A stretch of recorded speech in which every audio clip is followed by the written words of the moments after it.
So finally one day I have this experience which forces me out of my home. My young daughter runs in and she says, there's a boy outside. He says he's going to beat up Nadine. That's her brother and my son. And he says he's going to pee on the car too. This could happen in the hood. So I had to go outside. So I go outside and they're standing in the middle of everything is, you know, these young brothers that are just kind of steady, looking tough. Nobody's over 10 years old. So I walk over to the ringleader and I say to him, excuse me, brother, has my son done something that I need to know about? He said, yeah, I want to know if he got some kind of eyeball problem.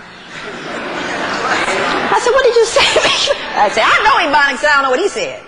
I said, what did you say? He said, I want to know if he got some kind of eyeball problem. What he staring at? I said, wait a minute. Are you telling me you want to beat my son up and pee on a car because he was looking at you? Because my son was looking at you, you want to beat him into the ground? He could have been looking at you because he's got a little hoop outside. You know, we had a little basketball hoop. Maybe you want to play one-on-one.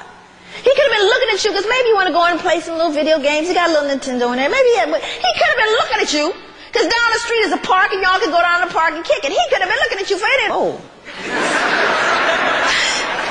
I ain't gotten a little therapeutic and deep there. You know, but I'm giving them, you know, the same lecture most of you give them. Listen, we got to live in this community. We got to live as a village. We can't hurt each other. We got to protect each other. The whole thing. And then it occurs to me when I go back inside, as I'm formulating what I'm going to look at. What is the research, Joy, that you want to look at? As I'm formulating that, I recognize one of the symptoms of post-traumatic slave syndrome.